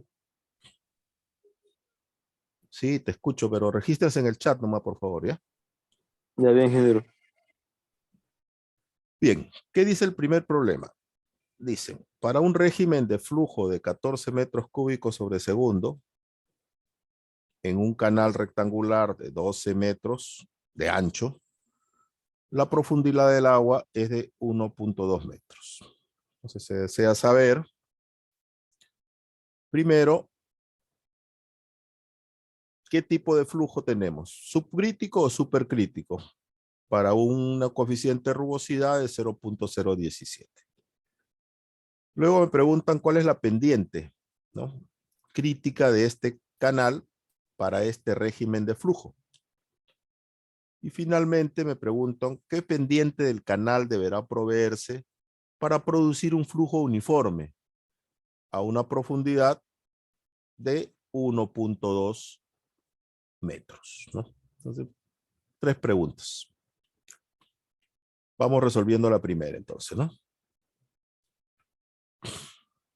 Estos serían los datos, ¿no? Un ancho de 12 y un tirante de 1.2, ¿no? Profundidad del agua, tirante, lo mismo, ¿no? Y me dicen que el caudal es de 14 metros cúbicos sobre segundo. Muy bien, entonces, primero identificamos los datos. Caudal 14, B12, tirante normal 1.2, ¿no? 1.2. ¿Cuál es el primer paso? Calculamos el tirante crítico, ¿no es cierto? Para nosotros responder, si yo tengo como dato el tirante normal, Entonces el camino más sencillo es encontrar el tirante crítico, ¿no es cierto?, para esta sección. Para eso calculo primero el caudal unitario, que es igual al caudal entre el ancho de la base, ¿no? Reemplazo los datos y me obtengo un valor de 1.17, ¿no? Luego, como dijimos, ese valor lo introducimos en la fórmula, lo elevamos a la 2/3, lo multiplicamos por 0.467 y obtenemos el tirante crítico. Y luego comparamos el tirante crítico con el tirante normal, ¿no? Y lo que observamos es que el tirante normal es mayor que el tirante crítico, porque 1.2 mayor que 0.52. Por lo tanto, la primera respuesta es que estamos ante un flujo subcrítico. El primer elemento resuelto. Vamos a la segunda. Me pregunta la pendiente crítica, ¿no? ¿Cuál es la pendiente crítica para este régimen de flujo? Bien. Lo primero que hay que anotar, ¿no? Anoten ahí que la pendiente crítica es igual, o una de las relaciones de la pendiente crítica es aceleración de la gravedad por la rugosidad al cuadrado, y todo eso entre el tirante crítico elevado a la 1/3. ¿No es cierto? Caso de esta sección transversal, ¿no? Ahora, la pendiente crítica funciona exactamente igual como el tirante crítico, o sea, es una pendiente que no varía. O sea, la pendiente crítica es la misma, ¿no? Aún cambia el régimen de flujo, ¿no? O sea, igual, el tirante crítico no varía, así cambia el régimen de flujo, ustedes lo han visto. Lo que va a cambiar es el tirante normal. Ese es el que puede modificarse, el que observamos. Y la pendiente crítica entonces sucede lo mismo, ¿no? Entonces, si enfrentamos la pendiente crítica, ¿no?, con la pendiente topográfica, entonces vamos a tener una relación o es mayor o es menor, ¿no es cierto? Entonces, esa puede ser también una pregunta, ¿no? O sea, yo puedo, no solamente enfrentando los tirantes, sino también enfrentando las pendientes, o sea, responder en qué tipo de régimen estoy. Bueno, en este caso reemplazamos los datos, ¿no? Conocemos la aceleración de la gravedad, que es una constante. Nos han dado de dato el coeficiente de rugosidad y hemos calculado con el paso anterior el tirante crítico, ¿no es cierto? Reemplazamos y obtenemos la pendiente crítica para estas condiciones, 0.0035. ¿Ok? Bien, en este caso solamente nos piden la pendiente. Yo estoy haciendo un comentario que también se puede hacer extensivo esto, ¿no?, a la determinación del tipo de régimen. Bien, vamos a la tercera. Nos dicen que calculemos cuál es la pendiente normal para ese tirante que al final hemos tomado de dato, que es 1.2. Entonces, cuando nos hablen de tirante normal, entonces nosotros inmediatamente lo debemos asociar a la fórmula de Manning, ¿no? Régimen uniforme, fórmula de Manning. Entonces, planteamos la ecuación de Manning, despejamos de esta ecuación la pendiente y hacemos los cálculos respectivos, ¿no?, del área, el radio hidráulico, el perímetro, el radio hidráulico, ¿no?, y reemplazamos finalmente en la ecuación eh, que hemos despejado, ¿no? Y de esa manera obtenemos el tirante normal. En este caso, 0.000273, ¿no? Entonces, si ustedes observan, la pendiente crítica es mayor que la pendiente normal. Por lo tanto, se confirma lo que yo debí poner ahí al final, ustedes anótenlo ahí al final, es que se confirma que estamos en flujo subcrítico. Eso es lo que habíamos aquí ya establecido, relacionando los tirantes. También se puede hacer relacionando las pendientes, ¿no? Entonces, si la pendiente crítica es mayor que la pendiente normal, estoy en flujo subcrítico.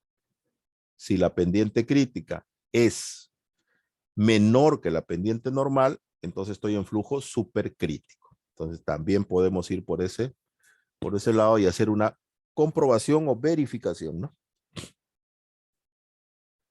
Muy bien, veamos entonces. Entonces el primer problemita nos sirve para un poquito esclarecer, por eso son ejemplos de aplicación, ¿no? Esclarecer los términos, ¿no? Cómo y cómo operamos. Veamos este segundo problema o ejemplo de aplicación. En un canal rectangular largo de 3 metros de ancho, que tiene una rugosidad n igual de 0.015 y está dispuesta a una pendiente de 0.001, dicho sea de paso, esa pendiente le llamamos nosotros la pendiente económica, ¿no? 0.001. Ocurre un flujo uniforme a una profundidad de 1.5 metros. Se pide calcular la altura mínima de la protuberancia que se puede construir en el piso de este canal para producir la pendiente crítica. A ver, me dicen que hay un canal rectangular largo, ¿no? De 3 metros de ancho de base. Ese es el dato, ¿no es cierto? Y me dan el revestimiento de las paredes. La rugosidad es 0.015. Si yo recuerdo la tabla, entonces más o menos estamos hablando de un revestimiento de concreto, ¿no? Y este tramo de este canal tiene una pendiente de 0.001. Hasta ahí me dan los datos, ¿no? Y dice que ocurre el flujo uniforme a una profundidad de 1.5. O sea, lo que me están dando ahí es el tirante, ¿no es cierto? En el flujo uniforme. Bien, entonces, luego viene un segundo instante, ¿no? O sea, como decir, hay un primer tramo y viene un segundo tramo. Y en ese segundo tramo, entonces lo que me dicen es que la base, o sea, el fondo, se eleva. O sea, sale una protuberancia, ¿no? Una grada, una altura. Y esa altura, me están pidiendo cuánto debe ser esa altura para que el tirante, ¿no? Que quede en esa altura sea un tirante crítico. O sea que cuánto debe elevarse el fondo, también podría ser la pregunta, para producir el tirante crítico. Recuerden que ese tirante crítico es cuando se iguala con el tirante normal, ¿no? O sea, para hacer una sección crítica es la pregunta que me están haciendo. También podría preguntarse así. Bien. Entonces, dato, el ancho, la rugosidad, la pendiente y el tirante normal. O sea, tengo casi todos los datos del tramo inicial, del tramo anterior, antes de que se provoque esta altura, ¿no? Entonces, bien. ¿Cuál es el primer paso? Entonces, como podemos observar, ¿no? Nosotros tenemos todos los datos para calcular el caudal, ¿no? Entonces, ¿por qué el caudal? Porque si yo, con todos los datos que tengan un problema como este, puedo inicialmente calcular el caudal, entonces muchas puertas se me abren. Porque si recordemos, las fórmulas, la mayoría de las fórmulas están en función del caudal. Entonces, si yo logro tener el caudal, puede abrírseme varios caminos. Esa es la razón. Entonces, en el tramo inicial, donde se produce esa profundidad normal, o sea, ese tirante normal de 1.5, yo voy a calcular el caudal. Pero recordemos que el caudal se mantiene constante, ¿no es cierto? O sea, si yo calculo el caudal en cualquier punto, o sea, puedo calcularlo también aguas abajo si tuviera datos. Y ese caudal aguas abajo sería el mismo caudal aguas arriba. Por lo tanto, ¿no? Es un dato fundamental. En este caso, aplico la fórmula de Manning porque es un tirante normal, ¿no? Es un tramo en régimen uniforme. Entonces, área por radio hidráulico elevado a la 2/3 por la pendiente a la 1/2, todo eso entre n. Como conozco la sección, porque tengo el ancho y tengo el tirante, conozco la sección hidráulica, por lo tanto conozco el área, conozco el perímetro, conozco R. Me dan de dato pendiente y también n. Tengo todos los datos. Listo, reemplazo. Y obtengo el caudal 7.83. Bien. El siguiente paso, ¿no? Es calcular la energía en ese punto. O sea, antes que se produzca la grada o la protuberancia, como le dicen en el problema, ¿no? Entonces voy a calcular el caudal. Ahora, antes de la energía, antes de hacerlo en forma práctica, lo que podríamos decir es lo siguiente. En la mayoría de problemas, ya casos reales, de diseño de obras hidráulicas, aplicamos esta misma estrategia.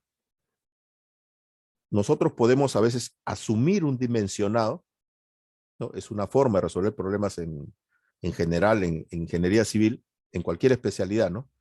O sea, hacemos un predimensionado, o sea, predimensionamos una estructura, en este caso hidráulica, pero podemos hablar de una estructura de ingeniería civil en general, y luego desarrollamos una metodología y verificamos después si para ese dimensionado que yo he asumido cumple con una condición. Ya, esa es una estrategia que en general aplicamos nosotros en diferentes especialidades. Lo van a ustedes escuchar, van a repetir. Predimensiono, aplico todo un algoritmo de cálculo y finalmente verifico. Si no cumple esa condición, entonces debo regresar y modificar mi dimensionado. Eso se llama un método iterativo, ¿no? De iteración. Se realiza la interacción, ¿no? Asumo, calculo, verifico al final. No cumple, regreso nuevamente, como el método de tanteos, pero tiene un poquito más de complejidad, por supuesto, ¿no? En hidráulica, las verificaciones lo hacemos por dos métodos, la mayoría de las veces. Por la velocidad, a veces verificamos, o sea, comprobamos mediante velocidad, cumple con la velocidad, y si no cumple, regresamos. Y el otro camino es ir por el lado de la energía. Entonces, asumo un valor de energía o tengo un valor de energía y se supone que el otro punto debe también cumplir con ese valor de energía, ¿no es cierto? Porque hemos dicho que la energía se mantiene, es constante, es como el caudal. Este valor de energía es igual en 1, es igual al valor en 2. Entonces eso me permite, ¿no? Calcular un valor de energía en un punto, desarrollar una metodología de cálculo y verificar si el otro punto cumple también. Si cumple, quiere decir que los valores que asumí eran correctos. Si no cumple, tengo que regresar, hacer las modificaciones, los ajustes respectivos y volver a calcular. Y de repente ahí ya cumple. Entonces es un camino. Entonces este problemita me permite hacer este comentario en general para que les quede, ¿no? Que esto no solamente se aplica en un problema, sino es una estrategia general en el dimensionamiento y diseño de las obras hidráulicas. Muy bien, entonces lo que vamos a hacer ahora es calcular la energía en ese tramo anterior a la grada, en el punto 1, digamos así. Y hemos dicho que la energía que trabajamos es la energía específica. Y la energía específica es igual al tirante más la altura de velocidad, ¿no? Y más velocidad al cuadrado entre 2 veces la gravedad. ¿Ok? Entonces, ¿qué dato necesitamos aquí? El tirante lo tenemos, ¿no? El tirante normal de ese tramo es 1.5. Lo que no tenemos es la velocidad. Entonces, para calcular la velocidad, ¿no? Despejamos de la ecuación de la continuidad, donde caudal es igual a velocidad por área, ¿no es cierto? De lo cual velocidad es igual a caudal entre área, y el caudal ya lo hemos calculado en el paso anterior, 783. Y el área también, por supuesto, cuando hemos calculado Manning, ¿no? Entonces tenemos que era 4.5. Entonces la velocidad es 1.74, reemplazamos ya en la ecuación de la energía al cuadrado entre 2 veces la gravedad y le sumamos el valor del tirante. Con eso ya tenemos la energía en el punto inicial, 1.65. ¿Cómo hacemos para calcular esta altura que nos están planteando, ¿no? Que nos están planteando. Entonces, para eso, yo voy a recordar, ¿no?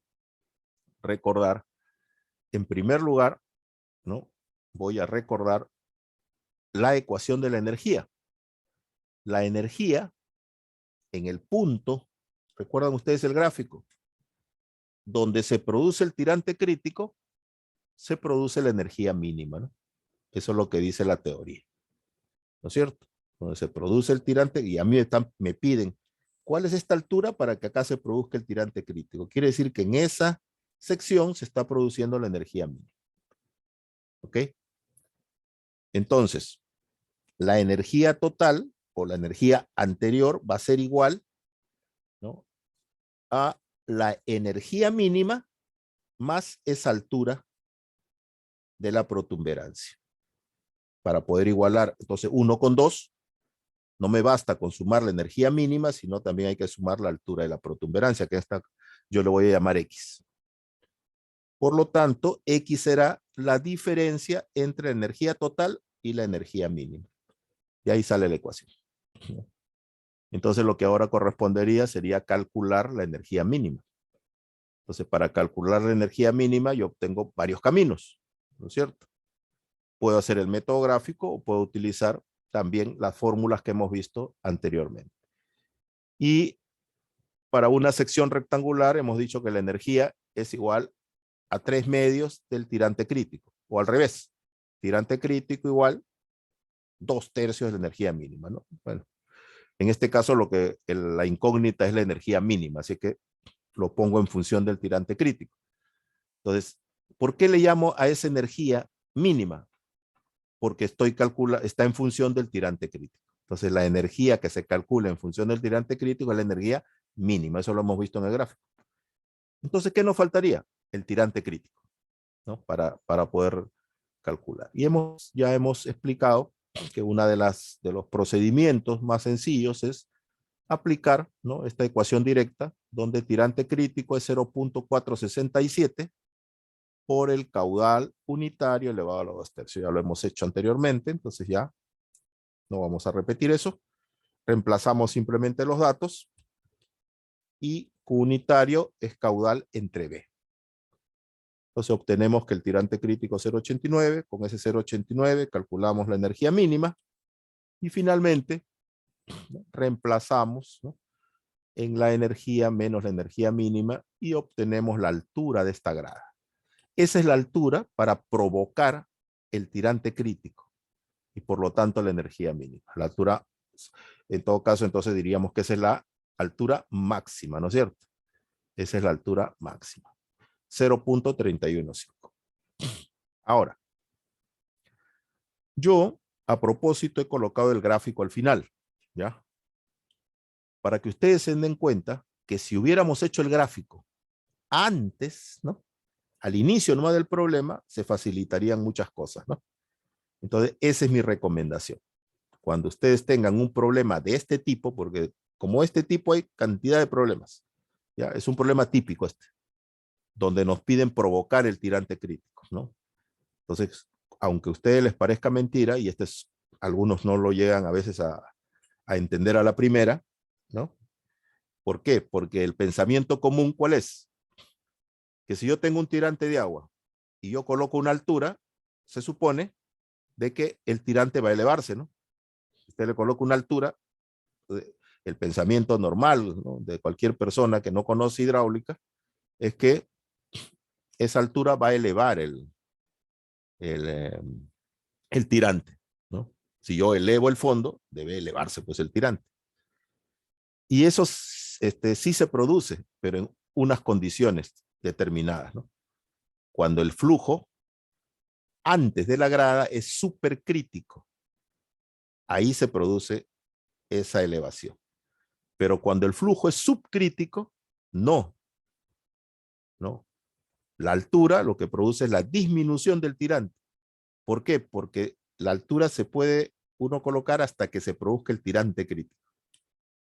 Y el tirante crítico, con toda seguridad, ¿no?, va a ser menor que el tirante normal. Entonces, la superficie va a bajar, ¿no? Muy bien. Entonces, como les digo, de los números que están a la derecha, ¿no? O sea, hubiéramos dicho, ya, el problema dice que hay un tirante en un tramo inicial con una pendiente, ¿no? Tiene un ancho, tiene todos estos datos. Entonces, perfecto. Entonces vamos a calcular la energía en este primer punto, ¿no?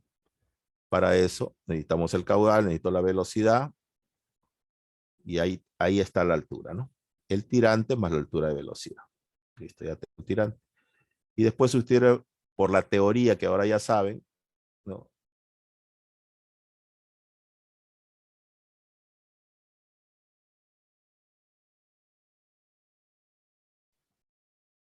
que si viene antes de la grada un flujo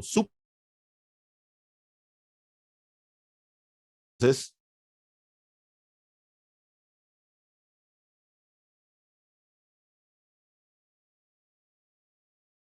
simplemente la teoría, ¿no? Y donde se produce el tirante crítico, eso sí sé ahora la teoría, se produce la energía mínima. Por eso es que esta altura es la energía mínima. Por lo tanto, y de aquí se despeja entonces lo que me están pidiendo. Ahora, ¿puedo yo darles cómo se transforman estos problemas? A veces le dan X y le piden la energía, ¿no? O la energía mínima, casi siempre la energía aguas arriba. A veces la piden aguas abajo también, ¿no? Ahí. Pero puede variar por cualquier parámetro que juega en todo. Como han visto, hay una relación, ¿no? Yo puedo igualar la energía en un punto con la energía en el otro punto. Y esto es en general. Claro, aquí estoy jugándola con la energía mínima porque estoy trabajando tirante crítico. Pero puede no ser el tirante crítico y también ustedes pueden igualar. Ahora ustedes se preguntarán, cuando se mueve la energía entre dos puntos, ¿no hay una pérdida de carga? Sí. O sea, cuando el flujo se mueve de un punto 1 a un punto 2, hay una pérdida de carga en la realidad. Pero en conductos abiertos, también hemos dicho, y valga la recordación, se puede despreciar las pérdidas de carga cuando el tramo es muy corto, porque las pérdidas de carga localizadas no existen, ¿no? Solamente existen dos tipos de pérdida de carga, localizadas y por fricción. Eso hemos estudiado en fluidos 1. Y las localizadas se dan por algún cambio brusco, por algún accesorio, etcétera, cosa que no se presenta aquí, ¿no? Y además porque el conducto está cerrado. Por lo tanto, en conductos abiertos, en canales, no se considera pérdida de carga localizada. Solamente se puede considerar en algunos casos pérdida por fricción. Pero recuerden ustedes que la pérdida por fricción, si van a la fórmula de Darcy-Weisbach, ¿no? El elemento principal es la longitud. O sea, mientras más largo es el tramo, recién aparecerá, ¿no?, un valor que podríamos tomar en cuenta, ¿no?, de pérdida de carga. Tendría que ser pues 1 kilómetro, medio kilómetro, no sé. Pero si estamos hablando de 10 metros, 20 metros, 50 metros, es insignificante realmente la pérdida. Y por lo tanto no la consideramos. Por eso es la razón que no aparece la sumatoria de pérdidas de carga. Por eso es que igualamos simplemente energía en 1 igual a energía en 2. Y por sus dos alturas, que es la energía más esta altura de la protuberancia, ¿no? Esa es la explicación. Muy bien, veamos un tercer problema. A ver, aquí nos piden hacer el gráfico. Ya esto les queda como tarea, pues a ustedes háganlo en su casa, cámbienle de datos, ¿no? Pero yo voy a explicarlo de todas maneras para que quede como una repetición a lo que ya expliqué al inicio, ¿no? Me piden hacer un gráfico que muestre la variación de la energía específica con el tirante en un canal rectangular de 1 metro de fondo por el cual fluye un gasto de 1 metro cúbico. Yo lo he hecho por facilitar, ¿no es cierto? Para que los cálculos sean más fáciles. Me piden determinar la altura crítica y la altura correspondiente, ahí cambien esa palabra conjugada, correspondiente a 0,20, ¿no? O eliminen esa palabra conjugada. Entonces, esta es la sección donde B vale 1 metro y Y va a ser variable, ¿no? Que es lo que hemos dicho. Vamos a dar valores a Y para que nos salga una energía determinada para cada Y. Y luego eso se plotea, se dibuja, ¿no? Entonces los datos son el caudal, 1 metro cúbico sobre segundo, y el ancho de la base, 1 metro. Bien, ¿qué fórmula vamos a aplicar? La ecuación de la energía específica, ¿no? Energía igual Y más velocidad al cuadrado entre 2 veces la gravedad. ¿Qué es lo que se hace? Se asume valores de Y. Ahí está. Pueden utilizar esta tablita, esta forma de tabla, ¿no? Aquí en la primera columna están los valores de Y que vamos a asumir. Ahora ustedes dirán, bueno, ¿y de qué valor comienzo, profesor, a asumir valores? Eso es indistinto, ¿no? Pueden comenzar de 0,50, de 0,40. Lo que deben ir observando es que la curva se forme, pues lo que vamos a buscar es ese punto de inflexión donde cambia de dirección la curva, ¿no? Ese sí tiene que estar ahí. Y después ustedes pueden hacer crecer valores, pues, ¿no? Hasta lo que ustedes consideren necesario o hasta que me estén pidiendo, de repente me están pidiendo alguna pregunta ahí, ¿no? Para algún tirante específico, entonces de repente me van a preguntar quieren el tirante correspondiente a 1.25, por ejemplo, entonces yo tengo que irme hasta 1.30, pues, ¿no es cierto? O si me piden a 1.70, 72, 73, quiero saber cuál es el otro tirante correspondiente, entonces tengo que irme hasta 1.80, pues ya solamente esa condición puede haber para yo asumir valores. Ahora, el mínimo realmente pueden comenzar desde 0.10, pero igual pueden comenzar de 0.30 si quieren. O sea, no hay una norma, ¿no? Son valores asumidos. Pero eso es lo que la experiencia para los problemas típicos nos dice.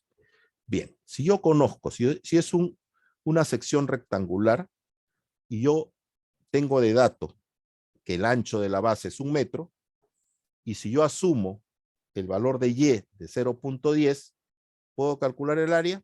Por supuesto, ¿no? B por y. Entonces, ahí está el cálculo de B por y. Y si yo tengo el área y conozco, tengo de constante el caudal, ¿puedo hallar la velocidad? Por supuesto, ¿no? Velocidad igual caudal entre área. Eso es lo que hemos hecho. 1 entre 0.10, 10. Y si yo tengo la velocidad, puedo calcular la altura de velocidad. Velocidad al cuadrado entre 2 veces la gravedad. Y finalmente, si yo conozco el tirante, columna 1, y conozco la altura de velocidad, columna 4, sumo ambos valores y obtengo el valor de la energía. Entonces puedo hacer esta tablita y se las describo paso a paso porque también esa es otra estrategia que usamos bastante en hidráulica. Construimos tablas, ¿no? Y acostúmbrense, es lícito, pueden hacerlo ahora, ¿no? A construir soluciones. Para eso están las herramientas, pues las hojas de Excel, ¿no? Podemos construir tablas, ¿no? Entonces, ¿dónde aplicamos las fórmulas que estamos utilizando? Y nos puede facilitar. Entonces, después ya, si usted lo está haciendo en una hoja de Excel, esto simplemente puede copiar todo el procedimiento, ¿no? Y solamente hace los cambios del valor de Y. En este caso hemos cambiado cada 10 centímetros, 20, 0.20, 0.30, 40, etcétera, etcétera, hasta 1.60. ¿Y qué observamos acá? Acá en el valor de la energía, ¿no? ¿No? Acá. Partimos de 5.20, comienza a descender el valor, ¿no? Hasta 0.70, ¿no? Y luego comienza a subir de nuevo. Quiere decir que aquí está el punto de inflexión. Entonces, si hubiera querido, yo hasta 1 no me voy, ¿no? Pero, bueno, lo hemos hecho por el ejercicio para describirlo mejor, ¿no? Yo me hubiera ido, o me iba hasta 1.4, que 1.43, y acá me iba de 0.20, no me apoyaba 5.20, ¿para qué? Pero es para que quede bien dibujada la curva nada más. Pero lo que me interesa es este punto de inflexión. Entonces, si yo deseo, acá es entre 0.40 y 0.50, ¿no?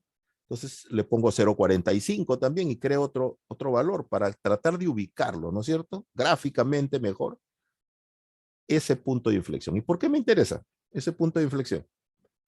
¿No? ¿Por qué me interesa?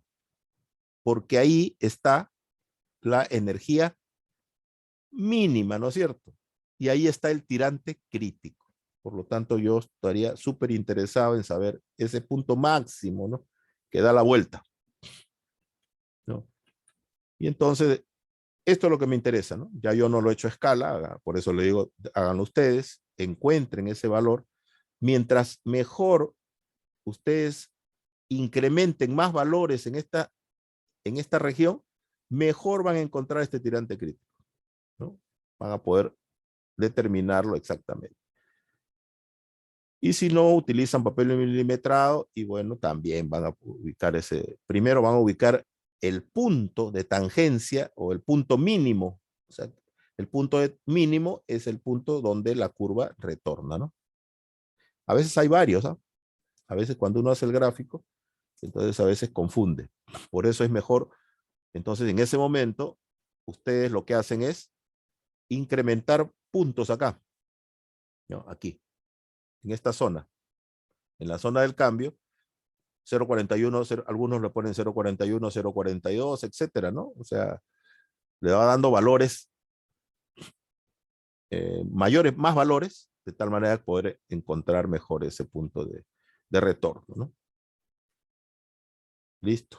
Y con eso gráficamente puedo encontrar, vamos a suponer, que no me pidan graficar, sino me pidan que yo determine la energía mínima y el tirante crítico. Entonces ya puedo con esto responder. Y aquí, a modo de ejemplo, también puse, si le hubieran preguntado, ¿cuál es el tirante correspondiente al tirante 0.2?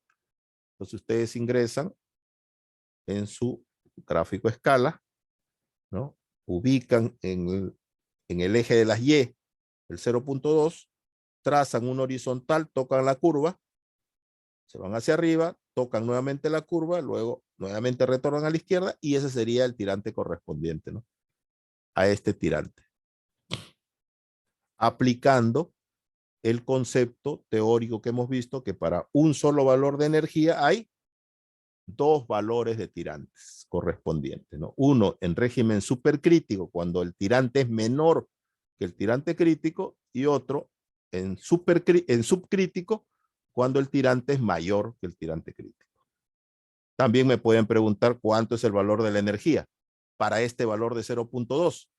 Igual, voy, toco la curva, bajo. En vez de subir, ahora bajo y acá encuentro el valor, encuentro la respuesta. ¿Ya? Acá yo le puse valores, ¿no? De verificación para que ustedes vean que debe salir el valor más o menos, ¿no? En esos rangos. Si le puse, háganlo gráficamente, a ver si para ese 0.20 sale pues el 1.45, ¿no? Y aquí si el tirante crítico para esos valores, ¿no? Esto es para esos valores que hemos dado iniciales, ¿eh? Si yo cambio esos valores iniciales, todo esto va a modificarse.